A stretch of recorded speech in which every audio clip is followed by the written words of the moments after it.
Welcome back to the VandySports Podcast. I'm Joey Dwyer here after Vanderbilt's 75-64 win over South Carolina. It's Vanderbilt's fourth straight win, and it comes on the road. And if you had told me that about, say, January 3rd, I'm not sure I would have believed you. I said in my quick takes that day after Vanderbilt's first win over South Carolina, their first SEC win, that I didn't think they'd have a win streak more than 3 games. And that came against Alabama A&M, Southeastern Louisiana, and South Carolina. Didn't feel like Vanderbilt had enough momentum to carry a streak longer than that, but at this point in the year, Vanderbilt is on that and has certainly come a long way since that date on January 3rd. It feels like Vanderbilt's a completely different team.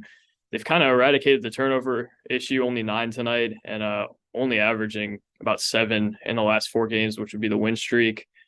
Just getting a lot more from its veterans, getting a lot more from just its general offensive attack and finding ways to win a little bit better. As Jerry Stackhouse said around the South Carolina game the first time, they were still learning how to win. He feels that that's improved, and it feels like Vanderbilt as a whole has really come together, has really hit its stride, and that's got to be exciting.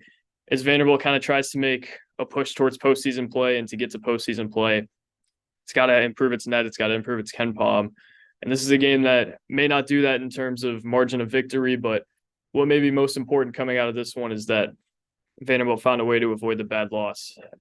Pretty much all hope for the tournament and all hope of a late season push towards the tournament or maybe the NIT even would probably be lost with a loss tonight. And Vanderbilt avoided that and avoided it in a fashion that I think everybody within that program is happy with. Vanderbilt went on a 15-0 run after South Carolina scored the first basket of the game and really didn't look back from there. It felt like from that point on, this was going to be a game that was more of a question of how much of a deficit was it going to be at the buzzer rather than would Vanderbilt have a happy flight home? Would Vanderbilt win this game? It felt like it was how much is Vanderbilt going to win this by? And it felt like it was going to be a lot more than this at one point. It was a 20-point game at halftime. And Vanderbilt didn't even play that well in the first half. Vanderbilt had 6 points in the paint in the first half, had shot, 25 threes and made 5 of them, maybe made 7 in the first half. I think it was 7 for 28, actually. But it just felt like Vanderbilt was not even close to their best tonight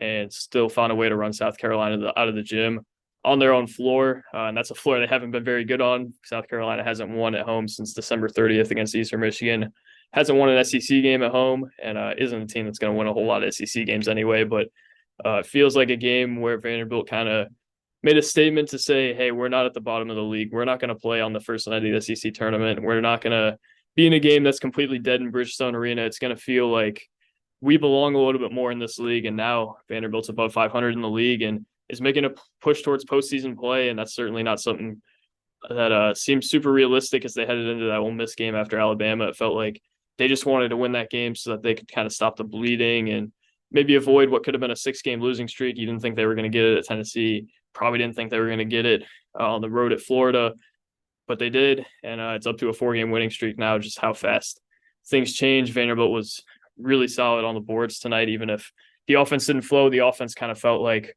maybe Vanderbilt took a little too much of what South Carolina was giving them and wasn't assertive enough, at least in the first half. Maybe in the second half gotten a little bit more of a flow, but in the first half really just felt like they were taking too many threes, settling for too many open jumpers, and were a little bit too casual. Although that didn't really hurt them too much. They were actually better in the first half, at least score-wise, than they were in the second half, but it felt like Vanderbilt didn't have its best tonight and completely ran South Carolina out of the gym. And that's a big contrast as to where these two programs were about a month ago, a little more than a month ago, in that dead Memorial Gymnasium over winter break where South Carolina pushed Vanderbilt to OT and Vanderbilt only won because Jordan Wright really slowed down Gigi Jackson, and South Carolina's bigs got in foul trouble. So it just kind of shows you where Vanderbilt is as opposed to where they were about a month ago. It feels like they've gotten a lot better, or a lot more jointed at the hip, and really have a lot more of an identity than they had at that point. Liam Robbins is a huge part of that identity. He had 24 tonight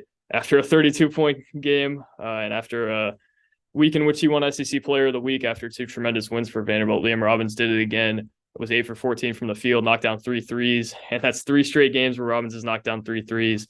He's shooting it at a really high clip from 3 throughout this win streak, and that couldn't be said earlier in the season. It always felt like he was better than 20% from beyond the arc.